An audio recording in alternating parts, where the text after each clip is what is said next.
আজকে জুলাই মাসের 14 তারিখ 2025 সালে। এই মুহূর্তে আমি আছি আমাদের কেদারনগর গ্রাম, আমার আশ্রমের পার্শ্ববর্তী মাঠের ভিতরে।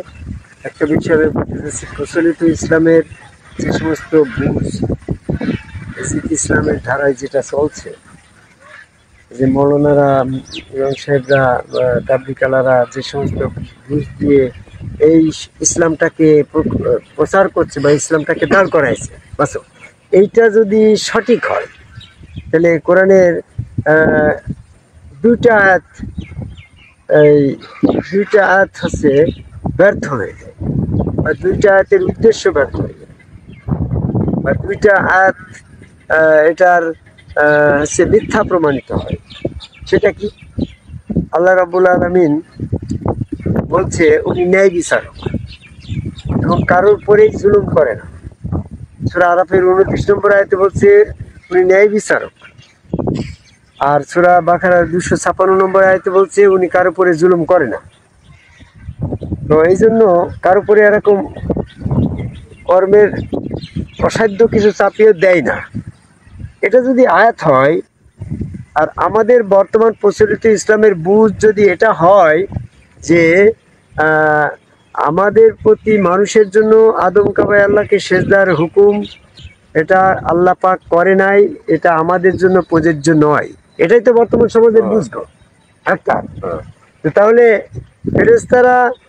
ফেরেশতাদের জন্য আদম কাবায় আল্লাহকে সেজদার বিধান ছিল, হুকুম ছিল। ইবলিস সেই বিধান, সেই আল্লাহ পাকের হুকুম অমান্য করে কাফের হয়ে গেল, আর মানুষের জন্য এটা প্রযোজ্য নয়। আমরা যেটা বুঝছি বা বলছি, বর্তমান আলেম সমাজ তো এটাই বলছে গো মাসুম।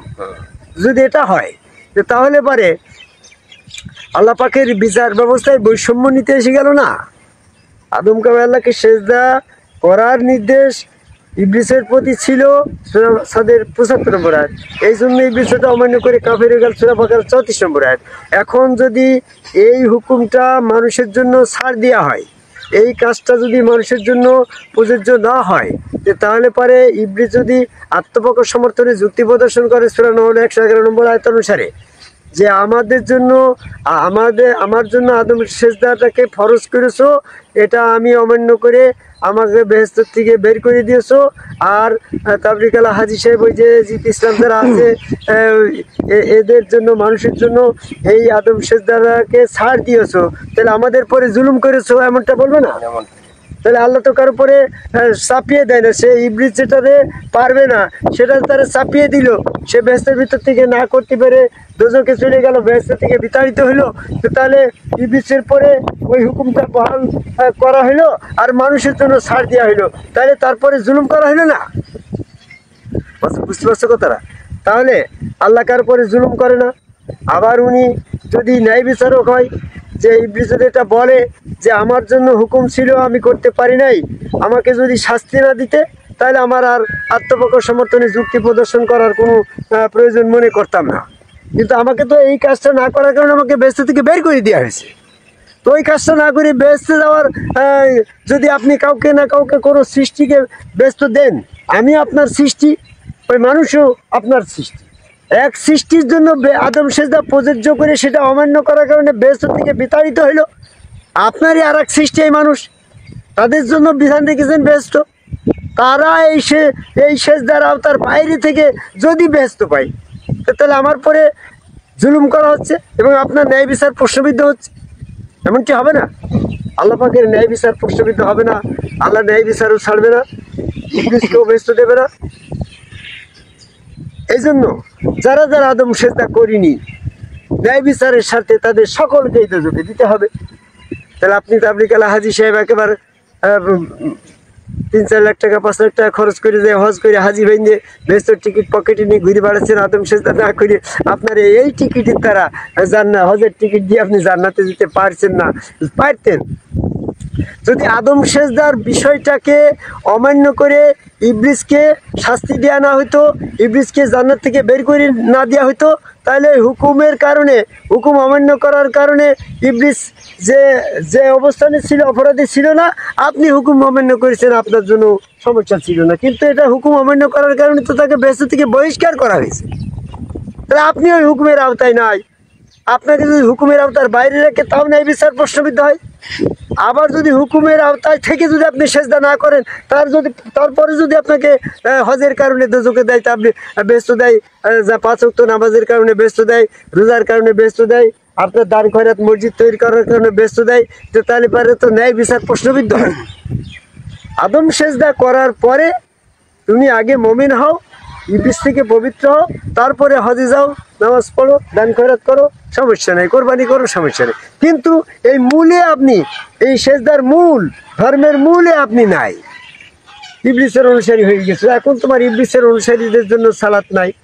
আমি কোরআন গবেষণা করে দেখেছি, কোরআনে কোনো আয়াতে বলে নাই হে মানুষ তুমি সালাত কায়েম করো। আগে তুমি আদম সেজদা করে বা বিশ্বাসী হবা, তারপরে তো তোমার জন্য সালাত, এই মুমিনদের জন্য সালাত। এরকমভাবে আমি যেটা বলতেছি বর্তমানে, যে মানুষের জন্য আদম কবে আল্লাহকে সেজদা প্রযোজ্য নয়, সময় একটা ডাহা মিথ্যে কথা। এটাই হচ্ছে ইবলিসের বুঝ, এটাই হচ্ছে তোমার ইবলিসের ধোঁকা, এটাই সিরাতুল মুস্তাকিম। এই সিরাতুল মুস্তাকিম থেকে মানুষকে বিপদগামী করার জন্য ইবলিস আল্লাহর কাছে ওয়াদা করলো, আল্লাহর কাছে কন্টেস্ট করলো। সূরা আরাফের 16 নম্বর আয়াতে বলছে আগুয়াইতানি, যেভাবে তুমি আমাকে বিভ্রান্ত করেছো, আমিও ওই জায়গায় বসে থেকে ওইভাবে মানুষকে বিভ্রান্ত করব। সেই বিভ্রান্তটা করছে কি, যে ওটা ফেরেশতাদের জন্য প্রযোজ্য ছিল, মানুষের জন্য প্রযোজ্য নয়। এটা দিয়েই তাবলীগালা কিন্তু বিভ্রান্তি হয়ে এই সেজদা থেকে বিরত আছে। যদি আজকে মানুষের জন্য এই সেজদা ছাড় দেওয়া হয় আর ইবলিসের জন্য যেটা ফরজ রাখা হয়, তাহলে ন্যায় বিচার, আল্লাহ পাকের ন্যায় বিচার নেই, আল্লাহ পাকের ন্যায় বিচার প্রশ্নবিদ্ধ হয়। এবং আল্লাহ ইবলিসের পরে অসাধ্য বিষয় চাপিয়ে দিয়েছে। সূরা বাকারার 256 নম্বর আয়াত অনুসারে ইবলিসের পরে জুলুম করা হয়। আল্লাহ কারো পরে জুলুমও করবে না, আল্লাহ কারো ন্যায় বিচারও ছাড়বে না।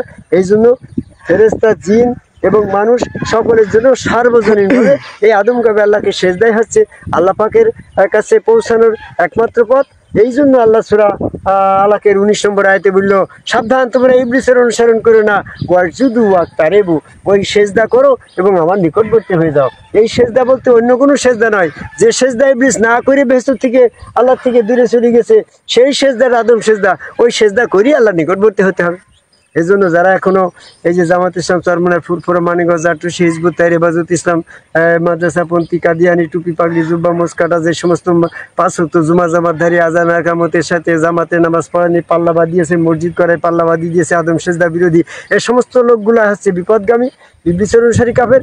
এদের দল পরিত্যাগ করে এদের এই শয়তানি বুঝ, যে মানুষের জন্য প্রযোজ্য নয়, এই বুঝটা বাদ দিয়ে আদম কবে সেজদাকারী একজন সম্মুখ রাসূলের কাছে বায়াত গ্রহণ করে সেখানে সেজদা ভক্তি করে অচিরেই আল্লাহর পথে আসার আহ্বান করে আমার কথা শেষ করি। জয় গুরু।